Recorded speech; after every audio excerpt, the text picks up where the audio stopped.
Democrats can run, but they can't hide from their party's history of obnoxious defund the police rhetoric. Take Democratic Congresswoman Angie Craig. She's calling for a crackdown on crime, violent crime, after becoming a victim of one herself.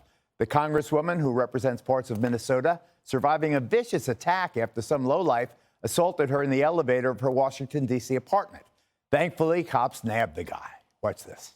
I think we have to think about how in the world can we make sure that we're not just letting criminals out. I mean, it wasn't even in every instance that he got 10 days or 30 days. Many times the charges were completely dropped before any justice was achieved at all. If you throw somebody in jail for 10 days and think, you know, there's your punishment and we're going to let you right back on the street, what the hell do you think is going to happen? I mean, she's been great during the incident. She was very brave, heroic almost. And, you know, I like what she did, but critics are now pointing out that the Congresswoman's ties to the defund the police movement, you know, really make it sound hypocritical. One of her top staffers spoke out against law enforcement, for example, during the George Floyd riots. One tweet from the staffer saying, quote, "Fund counselors, not cops." Also, the counselor judge tweeted, "Burn it all down." I mean, purportedly. Yeah, burn. Liz Young, the aide to Congressman Craig. So, you know, no one likes cops until you need one. Well, you know, I'm tired of fighting this defund the police nonsense. So for years, the Democrats have been about social justice. We watch it, we talk about it. But these Congress people, they don't represent you. They don't feel your pain. They're not worried about you. They don't listen to or read about the reality of what's happening to America. And so I have a great idea. And I think that idea is if you want to defund the police, we'll notify 911. Whenever you call them, you don't get the police. If you want to defund the police, we'll tell the PD dispatch you don't go to that person's address. You know, that if that's what they want, that's what they should get. But now that the Congresswoman has been victimized, now she feels your pain. Nonsense. Less than 2 weeks ago, we talked about D.C. wanting to lower penalties for violent crime. I didn't hear this Congresswoman say, "Oh, no, I'm against that." And for those who say at least now she's on our side, baloney. The police have been demoralized, resignations, and people retiring are up. You can't even recruit anymore. You've done your damage. Stick with it. Defund the police as it relates to you. Now go on your way. All right, thank you, Judge. You know, once you comment in the way that some of the left have commented over time, defund the police. Does that then foreclose you from ever speaking out, or can you be converted, as the Congresswoman obviously was, and say, you know, I see the light? I could convert her. And the judge has a new policy, apparently. If you're for defund the police, you don't get to call the police. You have to call 912. And the obvious point is that she is a hypocrite who is the victim of her own policies, but there's a larger point, Geraldo. Okay.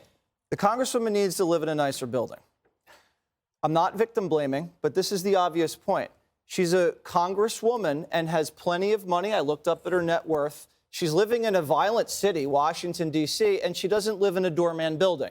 Someone let this guy, he's a mentally ill homeless guy who was defecating outside, let him into the building, and then he just socks her in the jaw. She's got a great chin, and she also used a lot of smarts by throwing the coffee. I want to see the surveillance footage from the camera in the elevator. That I'd like to see. But you got to live a little bit safer than that. And a lot of she people, can afford Jesse, can't to do that. afford doorman buildings. She should be able to So that's afford the it. solution for people in government, is that they get to be safe. See, while their citizens aren't. I didn't make the obvious point because I've made that thousands of times on this show.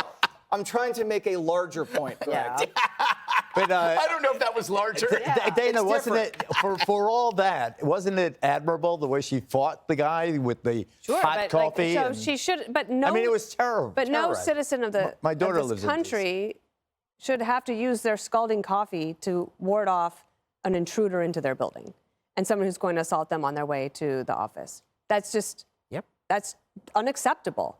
And the thing that the D.C. City Council is doing right now is even worse. But they're trying to basically lower penalties for carjackings. Today, they were supposed to clear out a homeless park.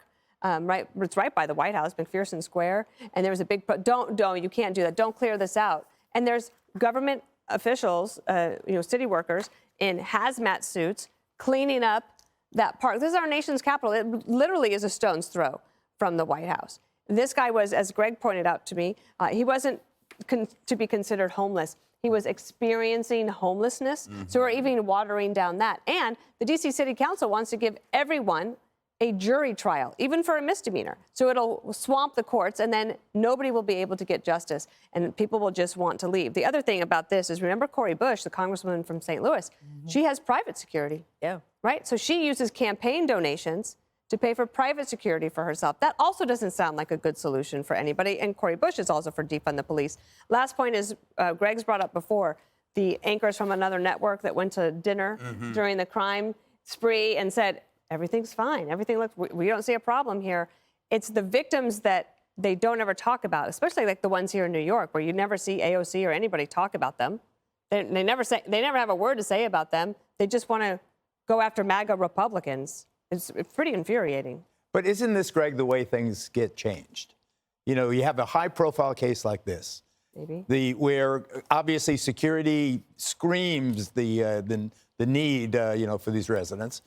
Isn't that how the Washington, D.C. City Council sees the light eventually, if they possibly can? Unfortunately, I mean, that's maybe what it takes. First of all, I do believe that she had already voted in favor of the resolution before this. So she was supporting the disapproval, the resolution of disapproval to block the revised criminal code.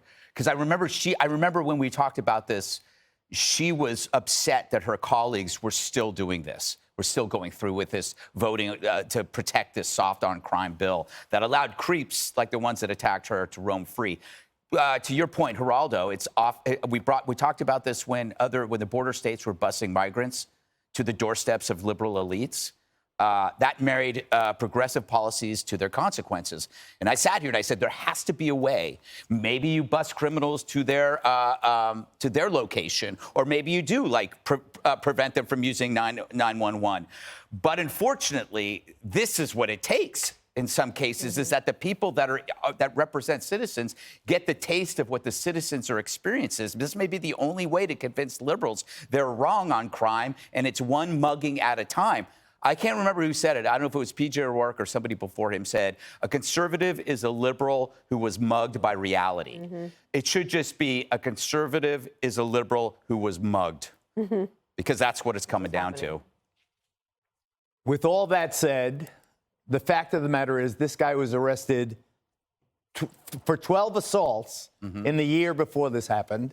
He had 25 bench warrants. This is an utter failure of the criminal justice system in our nation's capital. Hey, Sean Hannity here. Hey, click here to subscribe to Fox News YouTube page and catch our hottest interviews and most compelling analysis. You will not get it anywhere else.